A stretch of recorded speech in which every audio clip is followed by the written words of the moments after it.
زراعت سے ملک کی معیشت مضبوط ہوتی ہے. یہی وجہ ہے کہ زراعت کو پاکستان کی ریڑھ کی ہڈی تصور کیا جاتا ہے. انسانی جسم میں ریڑھ کی ہڈی کی اہمیت سے آپ بخوبی آگاہ ہیں. اگر خدا نخواستہ ریڑھ کی ہڈی میں کوئی نقص واقع ہو جائے تو انسانی جسم مفلوج ہو کر رہ جاتا ہے.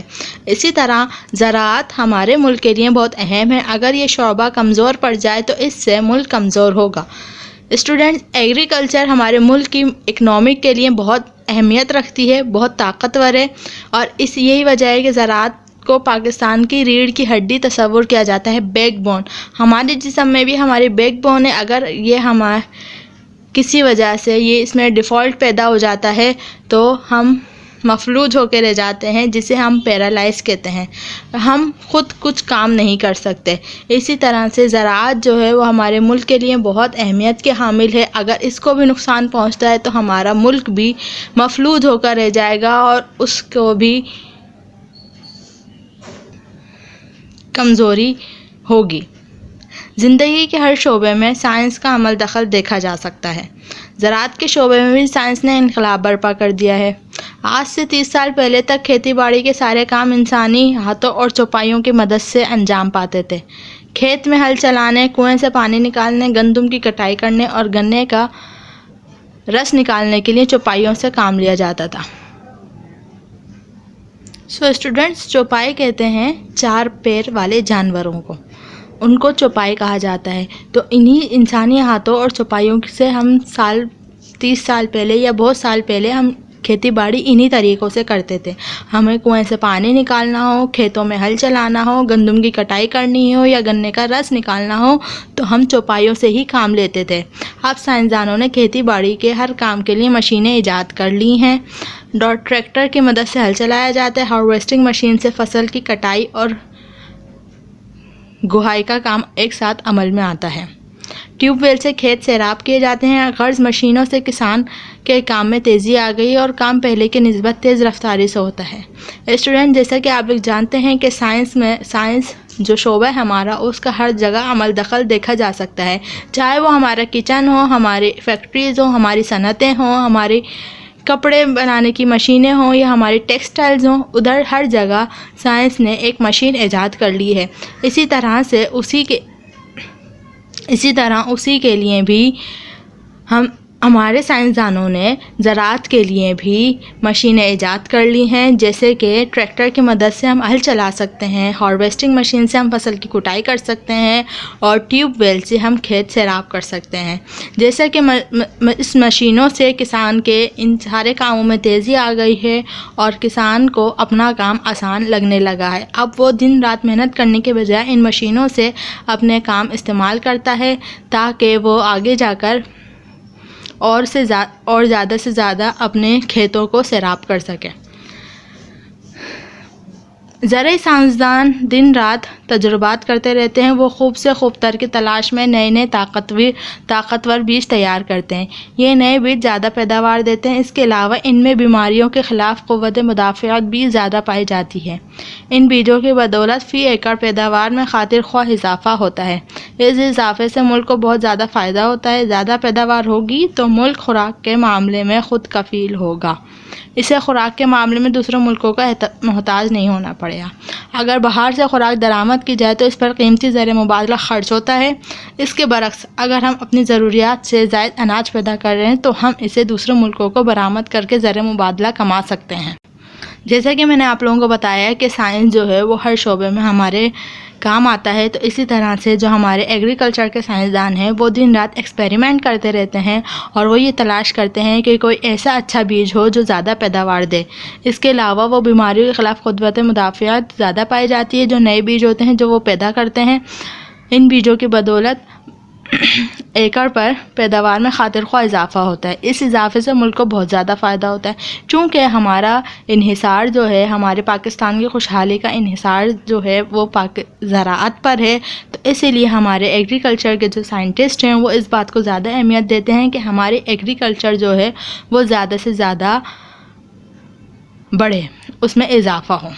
زیادہ پیداوار ہوگی تو ملک خوراک کے معاملے میں خود کفیل ہوگا اور اس خوراک کے معاملے میں دوسرے ملکوں کا محتاج نہیں ہونا پڑے گا۔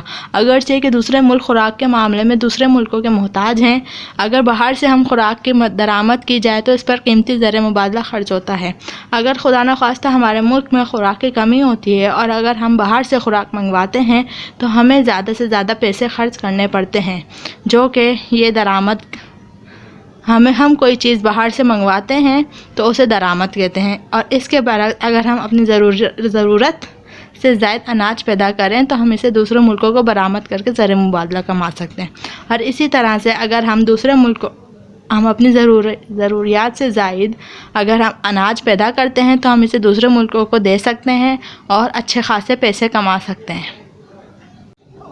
آگے اللہ تعالیٰ نے پاکستان کو بہترین وسائل سے نوازا ہے، خاص طور پر یہاں کی زمین اپنی زرخیزی کے اعتبار سے اپنی مثال آپ ہے۔ یہاں کے نہری نظام کا شمار دنیا کے آبپاشی کے بہترین نظاموں میں ہوتا ہے۔ اللہ تعالیٰ کے فضل سے ہم گندم کی پیداوار میں خود کفالت کا درجہ حاصل کر چکے ہیں۔ اسٹوڈنٹ، اللہ تعالیٰ نے پاکستان کو بہترین وسائل سے نوازا ہے۔ یہاں کی جو زمین ہے پاکستان کی وہ اپنی زرخیزی کی وجہ سے بہت اچھی ہے، جس کی وجہ سے یہاں پہ زراعت کا شعبہ جو ہے وہ روز بروز اضافہ میں شمار ہوتا جا رہا ہے۔ یہاں کے نہری نظام کا شمار دنیا کے بہترین آبپاشی نظاموں میں سے ہوتا ہے۔ اللہ تعالیٰ کے فضل سے ہم گندم کے پیداوار میں خود کفالت کا درجہ حاصل کر چکے ہیں۔ ہم گندم کو برآمد کر سکتے ہیں اور زر مبادلہ کما سکتے ہیں۔ ہمارے پاس گندم کی بے حد خود کفیل ہے، ہم اسے برآمد کرتے ہیں۔ اسی طرح پاکستانی چاول کی دنیا میں بڑی مانگ ہے۔ یہاں کاشت کیے جانے والے چاول اپنے خوشبو کے لحاظ سے بے مثال ہیں۔ پاکستان کی اہم برآمدی فصل کپاس بھی ہے، اسے ہم بیرونی ملکوں میں برآمد کر کے بہت سا زر مبادلہ کماتے ہیں۔ یہ میں نے آپ لوگوں کو برآمد بتائی ہے جو ہم پاکستان جو ہے وہ دوسرے ملکوں کو دیتا ہے اور بہت سارے زر مبادلہ یعنی پیسے کماتا ہے۔ اسی طرح پاکستان برآمد میں پاکستان کے چاول، کپاس اور گندم اپنی مثال آپ ہیں جو کہ خود کفیل ہیں اور دوسرے ملکوں کو دیتے ہیں تاکہ زر مبادلہ کما سکیں۔ یہ ہماری برآمد ہے۔ آٹے اور چاول کی ملیں، خوردنی، تیل، دھاگا اور کپڑے بنانے کے کارخانے، یہ سب زراعت سے وابستہ ہیں۔ یوں زراعت کی ترقی کے ساتھ صنعتی ترقی بھی ممکن ہوتی ہے۔ خوردنی تیل نکالنے کے لیے روغنی اجناس کی ضرورت ہوتی ہے۔ ہمارے ملک میں سورج مکھی، کینولا وغیرہ سے خوردنی تیل نکالا جاتا ہے۔ خوردنی تیل کہتے ہیں کھانا پکانے کے تیل کو۔ آٹے اور چاول کی ملیں اور کپڑے بنانے کے کارخانے، اگر یہی سب زراعت سے وابستہ ہیں، انہی کی وجہ سے صنعتی ترقی بھی ممکن ہوتی ہے۔ ہمارے ملک میں روغنی اجناس اتنی مقدار میں پیدا نہیں ہو رہی جتنی ان کی ضرورت ہے، اس لیے ہم بیرونی ممالک سے پام آئل درآمد کرنے پر مجبور ہیں۔ جو ہم درآمد کرتے ہیں وہ یہ ہیں روغنی اجناس میں پام آئل، چینی اور گنے کی پیداوار میں اضافہ کرنے کی ضرورت ہے۔ اس طرح ہمارے ہاں چینی کی ضروریات بھی بڑی ہو گئی ہیں۔ ملک میں پیدا ہونے والی چینی ہماری ضرورتوں کے لیے ناکافی ہے، مجبوراً ہمیں چینی بھی باہر سے منگوانی پڑتی ہے، لہٰذا ہمیں روغنی اجناس اور گنے کی پیداوار میں اضافہ کرنے کی ضرورت ہے تاکہ ہم اپنی خوردنی تیل اور چینی کی ضروریات پورا کرنے کے لیے کسی کے محتاج نہ ہوں۔ جہاں تک ہم گندم، چاول اور کپاس دوسرے ملکوں کو دیتے ہیں، وہیں ہم چینی، روغنی اجناس یعنی کہ پام آئل اور گنے کی پیداوار گنا نہیں ہوگا ہمارے پاس تو ہم چینی بھی نہیں بنا سکتے۔ اسی لیے ہمیں چاہیے کہ ہم گنے کی پیداوار میں زیادہ سے زیادہ توجہ دیں اور اس کو آگے بڑھا سکیں تاکہ ہمیں پھر کسی کا محتاج نہ ہونے کی ضرورت پیش نہ آئے۔ گندم، چاول اور دالوں کے علاوہ سبزیاں اور پھل بھی انسانی خوراک کا حصہ ہیں۔ ہمارے ملک میں ہر طرح کی سبزیاں پیدا ہوتی ہیں۔ اب تو جدید طریقوں کی مدد سے بے موسمی سبزیاں بھی اگائی جا رہی ہیں۔ ہمارے ملک میں پیدا ہونے والا آم دنیا بھر میں بہت پسند کیا جاتا ہے۔ اسی طرح ہمارے یہاں پیدا ہونے والے کینو کو بھی اس کی عمدہ کوالٹی کی بدولت پسندگی کی نظر سے دیکھا جاتا ہے۔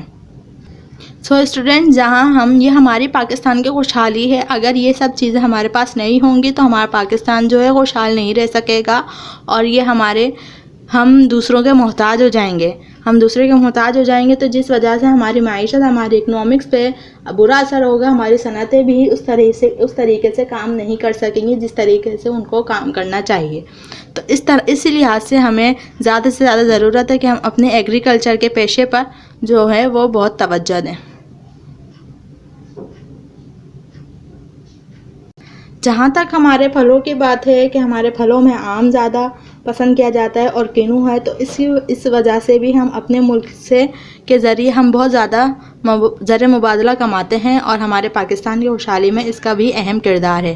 زراعت سے وابستہ دیگر شعبوں میں پولٹری فارم، ڈیری فارم اور فش فارم بھی شامل ہیں. اکثر گھروں میں گائے یا بھینس ہوتی ہے. کچھ لوگ بھیڑ بکریاں پالتے ہیں. ڈیری فارم میں اعلیٰ نسل کے دودھ دینے والے جانور رکھے جاتے ہیں. ان جانوروں سے دودھ، مکھن، گھی کے علاوہ گوشت بھی حاصل ہوتا ہے. ان کی کھالوں سے چمڑے کے کارخانے چلتے ہیں. ان کا گوبر قدرتی کھاد کا کام دیتا ہے. اسٹوڈینٹس، ہمارے زراعت کے جو شعبے ہیں اس میں یہ بھی شامل ہیں کہ پولٹری فارم، ڈیری فارم اور فش فارم. پولٹری فارم میں مرغیاں وغیرہ ہوتی ہیں اور ڈیری فارم میں دودھ دینے والے جانور اور فش فارم میں فش وغیرہ پائی جاتی ہیں. پولٹری فارم میں مرغیاں ہوتی ہیں اور انڈے کے علاوہ مرغیوں کا گوشت بھی ہم جو ہیں وہ استعمال کرتے ہیں. یہی ہمارے زراعت سے وابستہ بھی ہوتا ہے. اور دودھ دینے والے جانور رکھے جاتے ہیں. ان جانوروں سے دودھ، مکھن، گھی کے علاوہ گوشت بھی حاصل ہوتا ہے. اور اس کے علاوہ، ان چیزوں کے علاوہ ان جانوروں سے ہم کھال بھی حاصل کرتے ہیں جو کہ چمڑے کے کارخانے چلتے ہیں. اور انہی جانوروں کا گوبر ہمارے لیے قدرتی کھاد کا کام دیتا ہے، جس سے ہماری زراعت میں جو فصلیں اگتی ہیں وہ اچھی اگتی ہیں اور ان کی کوالٹی بھی اچھی ہوتی ہے. پولٹری فارم سے انڈوں کے علاوہ گوشت کی ضروریات پوری ہوتی ہیں. کچھ کسان بھائیوں نے فش فارم بھی بنائے رکھے ہیں. ان سے ہمیں مچھلی حاصل ہوتی ہے. اگر ملک کو خوشحال کرنا ہے تو کسان کو خوشحال کرنا ہوگا. اگر ہم زراعت کو ترقی دیں تو ہم اپنے پاؤں پر خود کھڑے ہو سکتے ہیں. ہم غیر ملکی امداد سے بے نیاز ہو سکتے ہیں. ہم قیمتی زر مبادلہ بچا سکتے ہیں. مگر اس کے لیے ایک ہی نسخہ ہے اور وہ یہ کہ ہم اپنے کسان بہن بھائیوں کو زیادہ سے زیادہ سہولتیں دیں. حادثات کی صورت میں معاشی امداد فراہم کریں. انہیں سستے اور معیاری بیج فراہم کریں. کھاد، زرعی ادویات اور مشینری کو سستا کر دیں. کسانوں کو ٹریکٹر اور ٹیوب ویل چلانے کے لیے رعایتی نرخوں پر تیل فراہم کریں. اسٹوڈینٹس، اگر ہم چاہتے ہیں کہ ہمارا ملک خوشحال ہو تو ہمیں اپنے کسانوں کو خوشحال کرنا ہوگا. ہمیں ان کو ہر طریقے سے وہ سہولت دینی ہوگی جس کے وہ حقدار ہیں. اگر ہم ان کے اوپر زیادہ بوجھ ڈالیں گے تو وہ بے دلی سے کام کریں گے جو ہماری زراعت کے لیے اچھا نہیں ہے. اگر وہ بے دلی سے کام کریں گے تو ہمارے پاس خوراک بھی اچھی نہیں پہنچ سکے گی. اگر ہم چاہتے ہیں کہ ہمارا ملک ترقی کرے اور ہمارا ملک جو ہے اکنامکس میں آگے جائے تو ہمیں چاہیے کہ ہم اپنے کسان بھائیوں کو زیادہ سے زیادہ سہولتیں دیں. حادثات کی صورت میں ان کی معاشی مدد کریں. اگر بارش وغیرہ سے ان کے کھیتوں کو کوئی نقصان پہنچتا ہے تو ان کو نقصان کو ہم پورا کریں. کھاد اور زرعی ادویات کو، مشینری کو سستا کر دیں تاکہ وہ جلدی سے اپنے کام کر سکیں اور کھیتوں میں اپنی کھیتی باڑی کر سکیں. کسانوں کو ٹریکٹر اور ٹیوب ویل چلانے کے لیے رعایتی نرخوں پر تیل بھی فراہم کریں. تیل چونکہ مہنگا ہو جاتا ہے تو ہمیں چاہیے کہ ہم کسانوں کے لیے تیل جو ہے وہ سستا کریں تاکہ وہ خوشی اپنا کام کر سکیں. اسٹوڈنٹ، ہمارے پاکستان کی خوشحالی جو ہے وہ زراعت پر وابستہ ہے. اگر ہمارا پاکستان خوشحال رہنا چاہتا ہے تو ہمیں چاہیے کہ ہم اپنی زراعت پر فوکس کریں اور اس کو زیادہ سے زیادہ بڑھائیں. تو آپ لوگوں کا ریویژن ورک یہ ہے کہ آپ لوگوں نے کوشچن نمبر 1، کوشچن نمبر 2 اور کوشچن نمبر 5. کوشچن نمبر 1 ہے زراعت پاکستان کی ریڑھ کی ہڈی ہے، اس جملے کی وضاحت کریں. کوشچن نمبر 2 ہے کون سی صنعتیں زرعی پیداوار کی مرہون منت ہیں.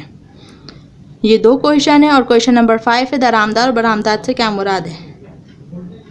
آپ لوگوں نے یہ کوشچن یاد کرنے ہیں. پہلے آپ لوگ اس کام کو کاپی میں کریں گے ریویژن ورک کا ٹائٹل پیج بنا کے. دین اس کے بعد آپ لوگ اس کام کا ٹیسٹ دیں گے. اس کام کا ٹیسٹ دیں گے اور مجھے گروپ میں شو کرائیں گے. اسٹوڈینٹس، یہ آپ لوگوں کا ریویژن ورک ہے. آپ لوگوں نے آبجیکٹیو پیپر کر لیا ہے. یہ آپ لوگوں کے سبجیکٹیو پیپر کی تیاری ہے. تو آپ لوگوں نے پورا فوکس کرنا ہے اپنی پڑھائی پر اور اپنے پڑھائی کو پورے توجہ کے ساتھ انجام دینا ہے. ٹل دین، اسٹے ہوم، اسٹے سیف. اللہ حافظ.